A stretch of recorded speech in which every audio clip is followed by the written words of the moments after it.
Brad, general thoughts on the game tonight? Yeah, I thought our start was really good. Scoring in 10 seconds in, our guys were ready. They they executed a play, a 2-on-1 play, and got us a lead right away. I didn't think that was their best first period, but I thought we did a good job of answering the tie game to make it 3-1, and then obviously they made a push in the second, and they scored to tie it up to make it 3-3. So that's one of the things is when it's 3-1 coming in after the first period, you have to keep the habits and details to keep pushing because the push is going to come from the other way. And I just at the end of the day, I think both power plays scored a couple of goals, but again, you're not going to win too many games if you give up two power play goals. And our penalty kill has been good all year, but we gave up kind of two loose goals on that side of it, which kind of put us on our heels. And again, did we have enough chances to probably win a game? Yep. But again, we got to probably have the habits and details to cut down a couple of chances. Well, you mentioned habits and details. I know a couple of things you wanted to do. Louis did tonight, winning the offensive draws, changing on the power play, getting net front.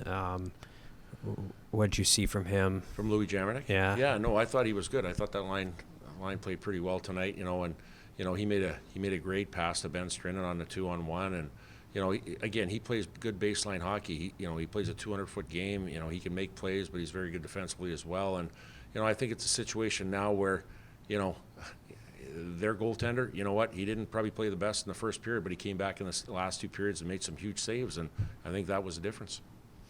Ludwig's first game in a month. What'd you think? Yeah, you know what? It's hard to fault him on some. Maybe one or two that he wants back. Maybe the first power play goal that crept in the side there. But he's been good for us all year. He came back from being out for over a week here, and he'll be back to find his form. But he wasn't the reason why we lost tonight in overtime. I know you guys worked on overtime a lot. What'd you think of how you played it? Yeah, well, we only got a tandem out there. Yeah.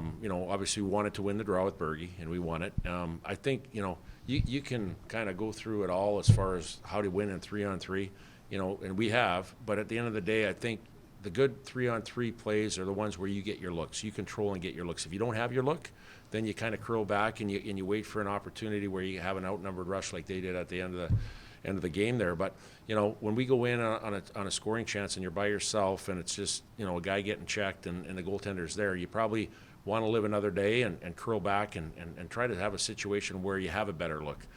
Giving up possession, they get the puck back and then they come back the other way. And I think the other thing too is you got to cut your routes off a little bit too in the offensive zone.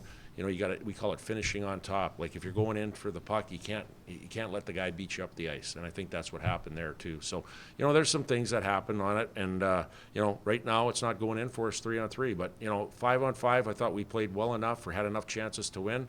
It's just the special teams area that we got to probably tighten up on a little bit tomorrow. Did you think you guys were going to win the challenge at the end?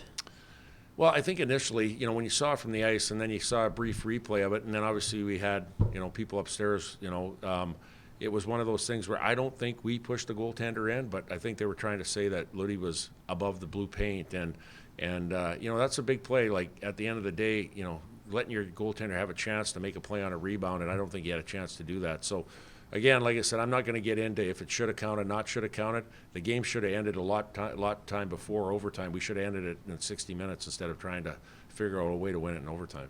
How do you in those games in 60 minutes starting tomorrow? Yeah, I think we have to take the initiative of having the start that we did tonight, and through the ebbs and flows of games of trying to be good on the puck management side. For example, the second power play goal they score, we're in the offensive zone, we're curling up, and that 10-foot area inside the blue line, you turn a puck over, guess what? It's coming the other way, and then sometimes you have to haul a guy down to not get a scoring chance, and that's what we did. So those are the habits and details of playing kind of a 200-foot game. You guys have to make plays, but I think you got to put pressure on the other team of playing below their hash marks.